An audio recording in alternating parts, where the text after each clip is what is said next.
ಈಗಾಗಲೇ ಖಂಡಿತವಾಗಿಯೂ ನೀವು ಬಲಿಪೂಜೆಯಲ್ಲಿ ಭಾಗವಹಿಸಿದ್ದೀರ ಎಂದು ಭಾವಿಸ್ತೀನಿ. ಮತ್ತು ಅದೇ ರೀತಿ ಮಾತೆ ಮರಿಯಳ ಈ ಧ್ವಜಾರೋಹಣದಲ್ಲೂ ಭಾಗವಹಿಸಿ ಈ ಭಕ್ತಿ ಕಾರ್ಯಗಳಲ್ಲಿ ನೀವು ದೇವರೊಂದಿಗೆ ಆ ದರ್ಶನದ ಅನುಭವವನ್ನು ಪಡೆಯಲು ನಾವು ಪ್ರಯತ್ನ ಪಟ್ಟಿದ್ದೀವಿ.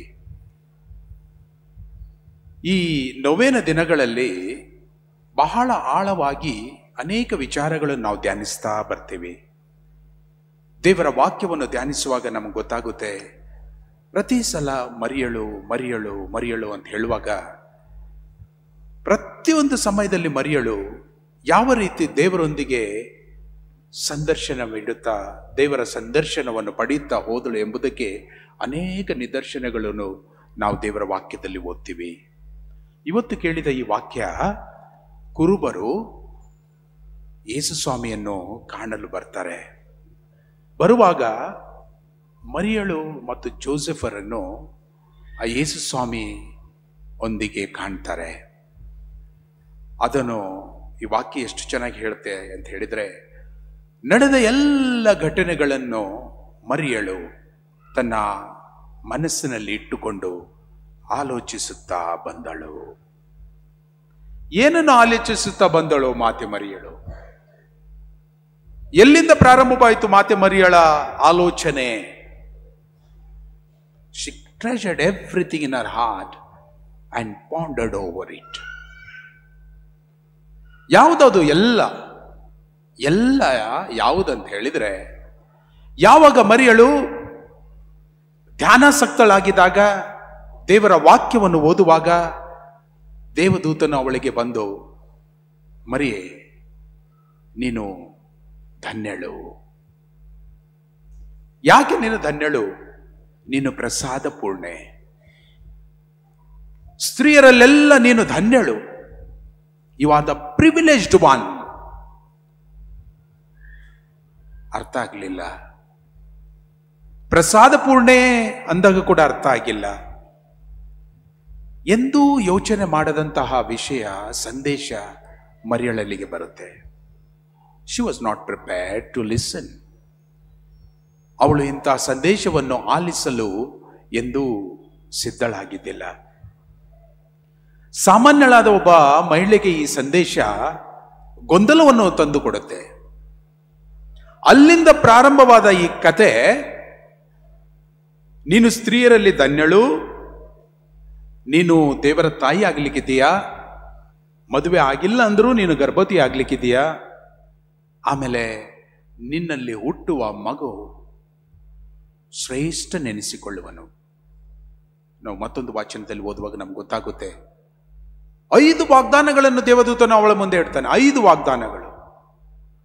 ನಿನ್ನಲ್ಲಿ ಹುಟ್ಟುವ ಮಗು ಪರಾತ್ಪರ ದೇವರ ಕುಮಾರ ನೆನೆಸಿಕೊಳ್ಳುವನು, ಯಾಕೋಬನ ವಂಶದವನು, ದಾವೀದನ ಸಿಂಹಾಸನವನ್ನು ಅವನು ಆವರಿಸುವನು, ಅವನು ಚಿರಕಾಲ ಬಾಳುವನು, ಅವನ ರಾಜ್ಯಕ್ಕೆ ಅಂತ್ಯವಿಲ್ಲ.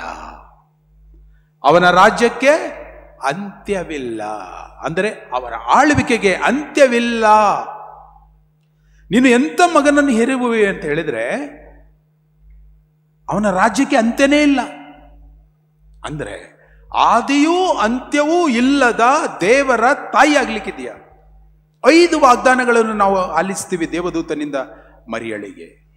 ಇದರಲ್ಲಿ ಸಾಮಾನ್ಯ ಮಹಿಳೆಯಾದ ಮರಿಯಳು ಎಷ್ಟನ್ನು ಅರ್ಥ ಮಾಡಿಕೊಂಡ್ಲೋ ಗೊತ್ತಿಲ್ಲ. ಆದರೆ ಎಲ್ಲ ಪ್ರಶ್ನೆಗೆ ಅವಳು ತಬ್ಬಿಬ್ಬಾಗಿ ಕೊನೆಗೆ ಕೇಳಿದ ಒಂದೇ ಪ್ರಶ್ನೆ, ಇದು ಆಗುವುದಾದ್ರೆ ಹೇಗೆ? How is it possible? ಆವಾಗ ದೂತನು ನುಡಿದ ವಾಕ್ಯ, ದೇವರಿಗೆ ಎಲ್ಲವೂ ಸಾಧ್ಯ. ಅದಕ್ಕಾಗಿ ನೀನು ಪತಿ ಇಲ್ಲದಿದ್ದರೂ ನೀನು ತಾಯಿಯಾಗುವಿ. ಪ್ರಿಯರೇ, ಈ ವಾಕ್ಯಗಳನ್ನು ನಾವು ಧ್ಯಾನಿಸುವಾಗ ನಮಗನ್ಸುತ್ತೆ, ಇದು ಹೇಗೆ ದೇವರ ಯೋಜನೆಯಲ್ಲಿ ಇಷ್ಟು ಸುಂದರವಾದ ಯೋಚನೆ ಆ ಹಳ್ಳಿಯಲ್ಲಿದ್ದ ಆ ಕುಗ್ರಾಮದಲ್ಲಿದ್ದ ಮರಿಯಳನ್ನೇ ಯಾಕೆ ಆರಿಸಿಕೊಂಡ್ರು? ಯಾಕೆ ಮರಿಯಳನ್ನೇ ದೇವರು ಆರಿಸಿಕೊಂಡ್ರು? ಯಾಕೆ ಆ ಹಳ್ಳಿಯಲ್ಲಿ ಬೇರೆ ಹೆಣ್ಮಕ್ಳು ಇದ್ದಿಲ್ವಾ? ದೇವರ ಯೋಜನೆ ಅವತ್ತು ದೂತನು ಬಂದಾಗಿನ ಯೋಜನೆ ಅಲ್ಲ. ದೇವರ ಯೋಜನೆ ಅನಾದಿ ಕಾಲದಿಂದಲೂ ಅದು ಯೋಜಿಸಲ್ಪಟ್ಟಿತ್ತು. ಆ ಯೋಜನೆಯ ಪ್ರಕಾರ ಎಲ್ಲವೂ ನಡೆಯಿತು. ನಿಮ್ಮ ವಾಕ್ಯದಂತೆ ನನಗಾಗಲಿ, ನಾನು ದೇವರ ಶರಣದಾಸಿ ಅಂತ ಹೇಳುವಾಗ ಆ ದೂತನ ಮೂಲಕ ಬಂದ 5 ವಾಗ್ದಾನಗಳಲ್ಲಿ ಒಂದಾದರೂ ಸತ್ಯವಾಯ್ತಾ ಎಂಬಂತೆ ಪ್ರಶ್ನೆ ಬರುತ್ತೆ. ಯಾವುದು ಸತ್ಯ ಆಯಿತು? ಅವನು ನಿನ್ನಲ್ಲಿ ಹುಟ್ಟುವ ಮಗು ಪರಾತ್ಪರ ದೇವರ ಪುತ್ರನೆನಿಸಿಕೊಳ್ತಾನೆ, ಯಾಕೋಬನ ವಂಶಸ್ಥನಾಗಿ ಎನಿಸಿಕೊಳ್ತಾನೆ, ದಾವೀದನ ಸಿಂಹಾಸನವನ್ನು ಆವರಿಸ್ತಾನೆ, ಅವನ ಆಳ್ವಿಕೆಗೆ ಅಂತ್ಯವಿಲ್ಲ. ಯಾವುದು ಸತ್ಯವಾಯಿತು? ಇಂಥ ದೊಡ್ಡ ಸಂದೇಶವನ್ನು ಗಬ್ರಿಯೇಲ್ ದೂತನು ಮರಿಯಳಿಗೆ ಕೊಟ್ಟಾಗ ನಡೆದದ್ದೇನು? ಕೊನೆಗೆ ಆ ದೇವಕುಮಾರ ದನದ ಕೊಟ್ಟಿಗೆಯಲ್ಲಿ ನಿಸ್ಸಹಾಯಕನಾಗಿ ಕೈ ಚಾಚಿ ಮಲಗಿರುವುದನ್ನು ಕಂಡೆವು. ಎಲ್ಲಿದ್ದಾನೆ ಪರಾತ್ಪರ ದೇವರು? ಎಲ್ಲಿದ್ದಾನೆ ಯಾಕೋಬನ ವಂಶಸ್ಥನು, ರಾಜ್ಯವಾಳುವವನು ಎಲ್ಲಿದ್ದಾನೆ? ದನದ ಕೊಟ್ಟಿಗೆಯಲ್ಲಿ ನಿಸ್ಸಹಾಯಕನಾಗಿ ಮಲಗಿದ್ದಾನೆ. ಮರಿಯಳಿಗೆ ನೆನಪಾಗುತ್ತೆ, ಎಲ್ಲಿದೆ ದೇವರ ವಾಕ್ಯ ಸತ್ಯವಾಗ್ತಾ ಇದೆಯಾ? ಆಮೇಲೆ ದೇವಾಲಯದಲ್ಲಿ ಕಳೆದು ಹೋಗ್ತಾನೆ. ಅದಕ್ಕಿಂತ ಮೊದಲು ಹೆರೋದರಸನು ಎಲ್ಲ ಶಿಶುಗಳನ್ನು ಸಂವರಿಸುವಾಗ ಜೋಸೆಫ್ ಮತ್ತು ಮರಿಯಳು ಆ ಮಗುವನ್ನು ಹೊತ್ತು ಈಜಿಪ್ತಿಗೆ ಪಲಾಯನ ಮಾಡುವಂತ ಭಯಾನಕ ದೃಶ್ಯ, ಭಯದಿಂದ ಕೂಡಿದ ದೃಶ್ಯ ಪುನಃ ನೆನಪಿಗೆ ಬರುತ್ತೆ. ಎಲ್ಲಿದೆ ದೇವರ ವಾಕ್ಯ? ಎಲ್ಲಿದೆ ದೂತನು, ಗಬ್ರಿಯೇಲ್ ದೂತನು ಕೊಟ್ಟ ಸಂದೇಶ? ಇದೇನಾ ದೇವರ ಪುತ್ರ? ಪುನಃ ದೇವಾಲಯದಲ್ಲಿ ಯೇಸು ಸ್ವಾಮಿ ಕಳೆದು ಹೋಗ್ತಾರೆ. ದೇವಾದಿದೇವನು, ರಾಜಾದಿರಾಜನು ನಿನ್ನಲ್ಲಿ ಹುಟ್ಟಿ ಬರುವಂತ ಮಗನು, ಅವನ ರಾಜ್ಯಕ್ಕೆ ಅಂತ್ಯವಿಲ್ಲ ಅಂತ ಹೇಳಿದ್ರು. ಇವತ್ತು ಆ ಮಗು ಕಳೆದೋಗಿದೆ. ಹಾಗಾದ್ರೆ ಇದೇ? ಆಮೇಲೆ ಯೇಸು ಸ್ವಾಮಿ ದೇವರ ವಾಕ್ಯವನ್ನು ಸಾರುತ್ತಾ ಹಳ್ಳಿಗಾಡುಗಳಲ್ಲಿ ಸುತ್ತಾಡುವಾಗ ಜನ ಅವನನ್ನು ಹುಚ್ಚ ಅಂತ ಕರೀತಾರೆ, ಹುಚ್ಚ ಅಂತ ಕರೀತಾರೆ. ಇವನಿಗೆ ದೆವ್ವ ಹಿಡಿದಿದೆ ಅಂತ ಕರೀತಾರೆ. ಇವನು ಅನ್ನ ತಿನ್ನುವವರ ಜೊತೆ, ಪಾಪಿಗಳ ಜೊತೆ ಗುರುತಿಸ್ಕೊಳ್ತಾನೆ. ನಿಂದನೆಯ ಮಾತುಗಳು ಇವೆಲ್ಲವೂ ಮರಿಯಳ ಕಿವಿಗೆ ತಲುಪ್ತಾ ಇತ್ತು. ಹಾಗಾದ್ರೆ ಎಲ್ಲಿದೆ ಆ ವಾಗ್ದಾನ? ಗಬ್ರಿಯೇಲ್ ದೂತನು ಕೊಟ್ಟ ವಾಗ್ದಾನ ಎಲ್ಲಿದೆ? ಮರಿಯಳು ಪ್ರಶ್ನೆ ಕೇಳಿಲ್ಲ. ಎಲ್ಲವನ್ನು ಮರಿಯಳು ತನ್ನ ಹೃದಯದಲ್ಲಿ ಶೇಖರಿಸಿ ಇಟ್ಟುಕೊಂಡಿದ್ದಳು. ಅಷ್ಟಕ್ಕೂ ಸಾಕಾಗಿಲ್ಲ ಎಂಬಂತೆ ಕೊನೆಗೊಮ್ಮೆ ರಾಜಾದಿರಾಜ, ಇವನ ಆಳ್ವಿಕೆಗೆ ಅಂತ್ಯವಿಲ್ಲ ಎಂದು ವಾಗ್ದಾನ ಮಾಡಿದ ಗಬ್ರಿಯೇಲ್ ದೂತನ ವಾಕ್ಯಕ್ಕೆ ವಿರೋಧವೆಂಬಂತೆ ಶಿಲ್ಬೆಯನ್ನು ಹೊತ್ತು ತನ್ನ ಮಗ ಕಲ್ವಾರಿ ಬೆಟ್ಟವನ್ನು ಹತ್ತಾ ಇದ್ದಾನೆ. ತಾಯಿ ಮರಿಯಳು ಭಾರವಾದ ಹೃದಯದಿಂದ ಆ ಹೆಜ್ಜೆಗಳನ್ನು ಇಟ್ಟು ಮುಂದೆ ಸಾಗ್ತಾ ಇದ್ದಾಳೆ. ಆವಾಗಲೂ ಈ ತಾಯಿಗೆ ಬಂದಿರಬೇಕಲ್ಲ ಈ ಪ್ರಶ್ನೆ. ಆಮೇಲೆ ಶಿಲುಬೆಯಿಂದ ಕೆಳಗಿಳಿಸಿ ತಾಯಿಯ ಮಡಿಲಲ್ಲಿ ಆ ಪ್ರಭುವನ್ನು ಇಟ್ಟಾಗ ಪುನಃ ಆ ದೂತನ ವಾಗ್ದಾನದ ನೆನಪಾಗಿರ್ಬೇಕು. ಎಲ್ಲಿದೆ ವಾಗ್ದಾನ? ಸಮಾಧಿ ಮಾಡಲ್ಪಟ್ಟರು ಯೇಸು ಸ್ವಾಮಿ. ಎಲ್ಲಿದೆ ವಾಗ್ದಾನ? ಎಲ್ಲವುಗಳಲ್ಲಿ ಮರಿಯಳಿಗೆ ಒಂದು ಸತ್ಯ ಗೊತ್ತಿತ್ತು ಪ್ರಿಯರೇ. ಆ ಸತ್ಯ ಏನಂತ ಹೇಳಿದ್ರೆ, ನನ್ನನ್ನು ಆರಿಸಿಕೊಂಡ ದೇವರು,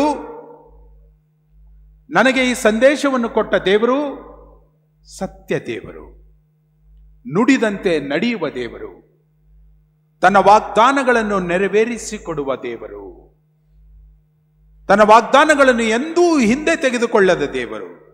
god who can never ever take back his promises.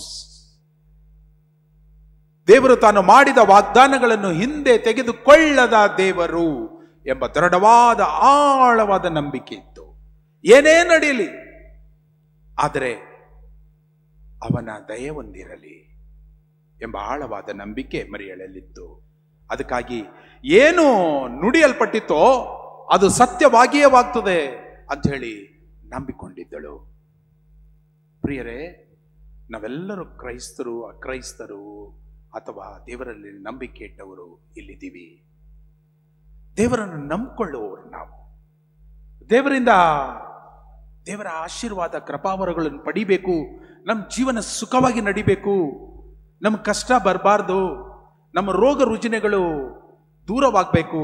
ನಮ್ಮ ಕುಟುಂಬಗಳು ಚೆನ್ನಾಗಿ ನಡಿಬೇಕು. ಎಲ್ಲವೂ ಒಳ್ಳೆಯದೇ, ಎಲ್ಲವೂ ಒಳ್ಳೆಯದೇ. ಆದರೆ ಯಾಕೆ ನಾವು ಅಂದುಕೊಂಡಾಗೆ ನಡೆಯುವುದಿಲ್ಲ?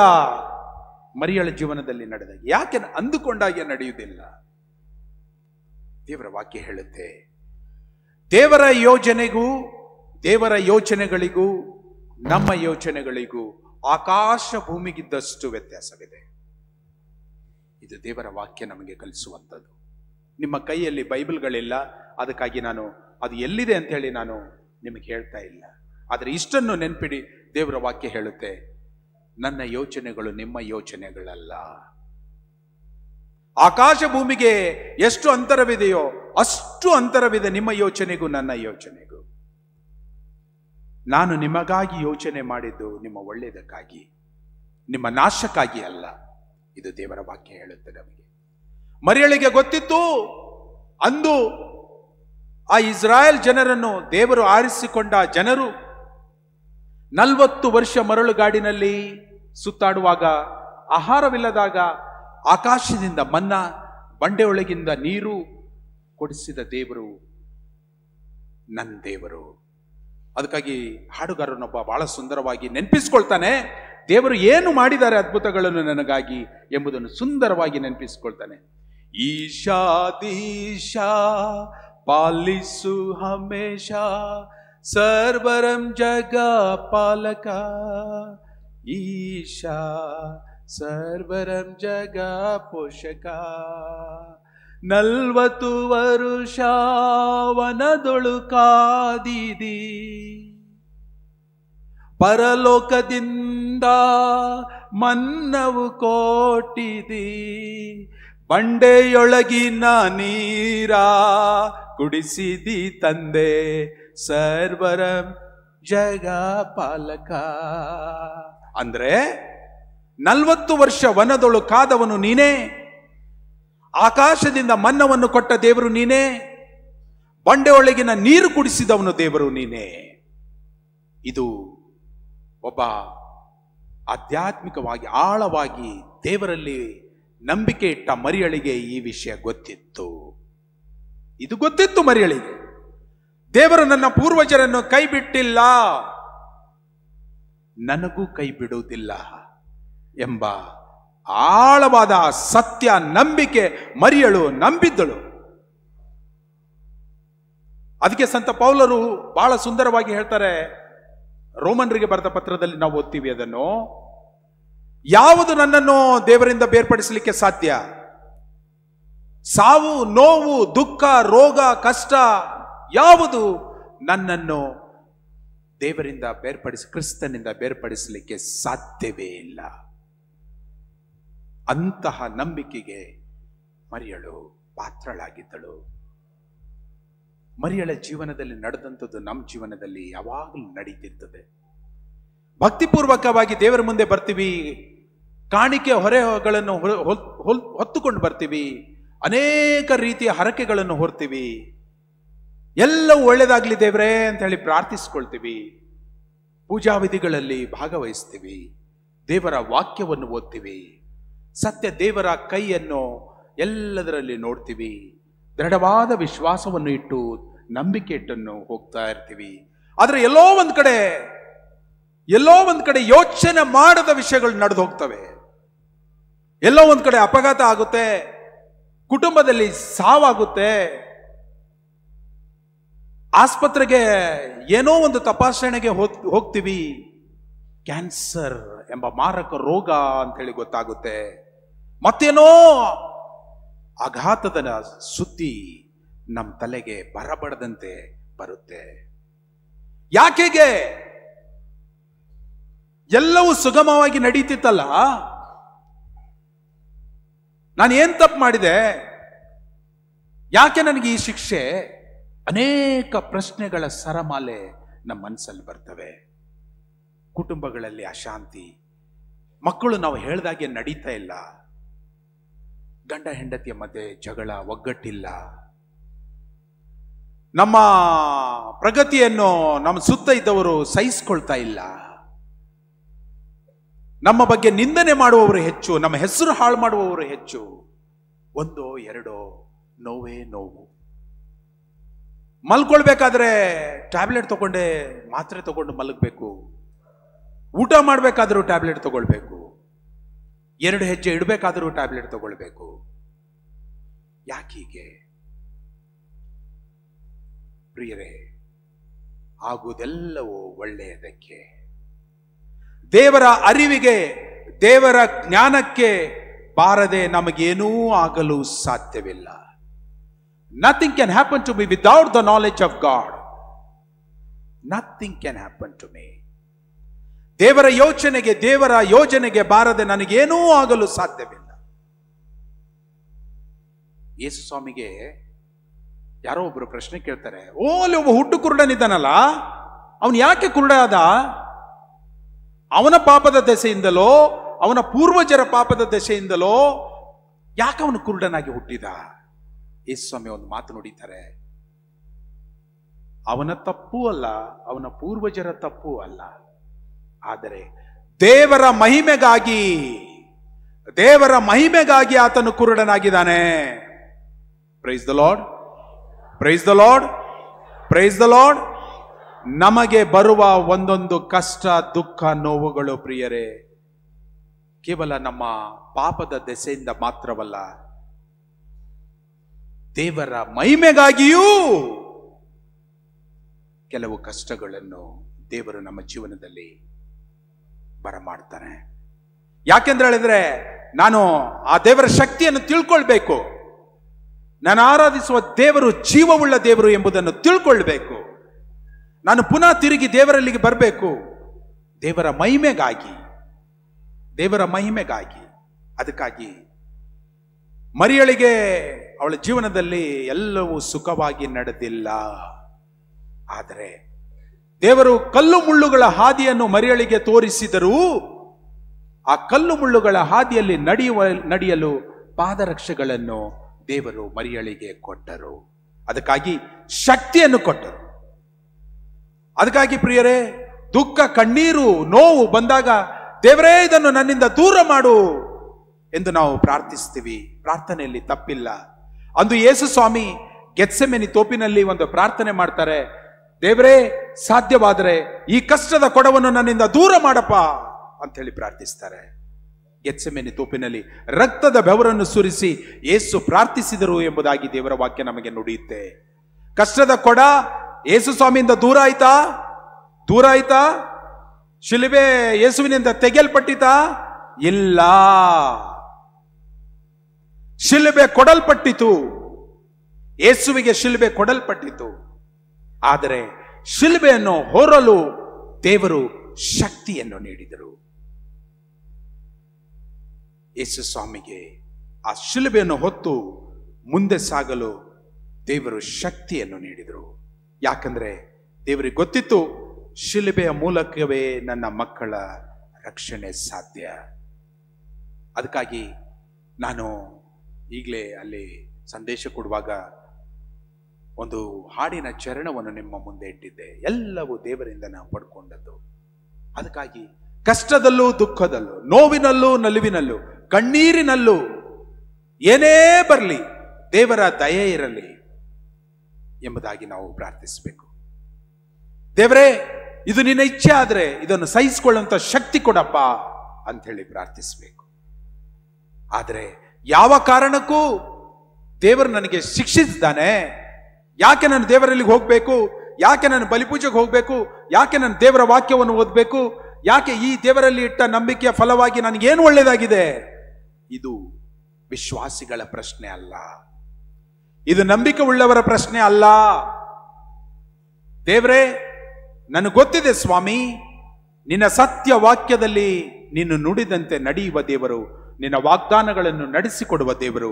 ಅದಕ್ಕಾಗಿ ಪ್ರತಿದಿನ ದೇವರ ವಾಕ್ಯ ಹೇಳುತ್ತೆ, ಮರಿಯಳಲ್ಲಿಗೆ ದೂತನು ಸಂದೇಶ ತಂದಾಗ ಮರಿಯಳು, ನೀವು ಆ ಮೂವಿ ನೋಡಿದ್ರೆ, ಪಿಕ್ಚರ್ ನೋಡಿದ್ರೆ ಗೊತ್ತಾಗುತ್ತೆ, ಮರಿಯಳು ಏನೋ ಓದ್ಕೊಂಡು ಇದ್ದಾಳಲ್ಲ, ಓದ್ಕೊಂಡು ಇದ್ದಳು ಮರಿಯಳು. ಓದಿರುವಾಗ ಮರಿಯಳಿಗೆ ಸಂದೇಶ ಬರುತ್ತೆ. ಅಂತೆ ಈ ಸತ್ಯ ವಾಕ್ಯವನ್ನು ಪ್ರತಿದಿನ ನಮಗೆ ನೆನಪಿಸಿಕೊಡ್ಲಿಕ್ಕೆ ಯಾರೂ ಇಲ್ಲದಿದ್ರು ಈ ದೇವರ ವಾಕ್ಯವನ್ನು ನಾವು ತಪ್ಪದೆ ಮನೆಯಿಂದ ಹೊರಗೆ ಕಾಲಿಡುವ ಮೊದಲು ನಾವು ಸತ್ಯ ವಾಕ್ಯವನ್ನು ಓದಬೇಕು. ವಿಶೇಷವಾಗಿ ಹೊಸ ಒಡಂಬಡಿಕೆ. ಇದರಿಂದ ದೇವರು ನನಗೆ ಏನು ವಾಗ್ದಾನ ಮಾಡಿದ್ದಾರೆ ಎಂಬುದನ್ನು ನೆನಪಿಸ್ಕೊಳ್ಬೇಕು, ಅದನ್ನು ನಂಬಬೇಕು ಪ್ರಿಯರೇ. ಇವತ್ತೇ ಬೈಬಲನ್ನು ಓದ್ತಾ ಇದ್ದೀನೋ ಎಂಬಂತೆ ಓದಿ ಆ ಓದಿದನ್ನು ನಂಬಿದಾಗ ನಂಬಿ ನಡೆದವರು ಧನ್ಯರಾಗುವರು. ದೇವರ ವಾಕ್ಯ ಹೇಳುತ್ತೆ, ನಂಬಿ ನಡೆಯುವವರು ಧನ್ಯರು. ನಾವು ನೋಡಿ ನಡೆಯುವವರಲ್ಲ, ಆದರೆ ನಾವು ನಂಬಿ ನಡೆಯುವ ಮಕ್ಕಳು. ಇಂಥದನ್ನು ದೇವರು ನಮಗೆ ಕರುಣಿಸಲಿ ಎಂದು ಪ್ರಾರ್ಥಿಸೋಣ. ಕಣ್ಣು ಮುಚ್ಚಿ. ನಮ್ಮನ್ನು ಅತಿಯಾಗಿ ಪ್ರೀತಿಸುವ ದೇವರೇ, ನಿನ್ನ ನಾಮಕ್ಕೆ ಸ್ತೋತ್ರ. ಈ ಸತ್ಯ ವಾಕ್ಯಕ್ಕಾಗಿ ನಿಮಗೆ ಸ್ತೋತ್ರ. ಮಾತೆ ಮರಿಯಳ ಈ ನೊವೇನ ದಿನಗಳಲ್ಲಿ ಸ್ವಾಮಿ ನಿನ್ನ ಸತ್ಯ ವಾಕ್ಯವನ್ನು ಆಲಿಸಲು ನಮ್ಮನ್ನು ಒಟ್ಟುಗೂಡಿಸಿದೆ. ಹೌದು ಸ್ವಾಮಿ, ಕಷ್ಟದಲ್ಲೂ ದುಃಖದಲ್ಲೂ ನೋವಿನಲ್ಲೂ ಶಕ್ತಿಯನ್ನು ಬೇಡುವಂತಹ, ನಿನ್ನನ್ನು ನಂಬಿಕೊಂಡು ನಡೆಯುವಂತಹ, ನಿನ್ನ ಸತ್ಯ ವಾಕ್ಯ ಜೀವವುಳ್ಳ ವಾಕ್ಯವನ್ನು ಓದಿ ನಿಮ್ಮ ವಾಗ್ದಾನಗಳನ್ನು, ನೀವು ನಮಗೆ ಕೊಟ್ಟ ವಾಗ್ದಾನಗಳನ್ನು ನೆನಪಿಸಿಕೊಂಡು ಮುಂದೆ ನಡೆಯುವಂತೆ ನಮ್ಮೆಲ್ಲ ಪ್ರಾರ್ಥನೆಗಳನ್ನು, ಬೇಡಿಕೆಗಳನ್ನು, ನಮ್ಮ ಕುಟುಂಬವನ್ನು, ನಮ್ಮ ನೋವನ್ನು, ಚಿಂತೆಯನ್ನು, ಭಯವನ್ನು, ರೋಗವನ್ನು ನಿಮ್ಮ ಅದ್ಭುತ ಹಸ್ತಗಳಲ್ಲಿ ಅರ್ಪಿಸಿ ಪ್ರಾರ್ಥಿಸ್ತೇವೆ ತಂದೆ. ಆಮೆನ್.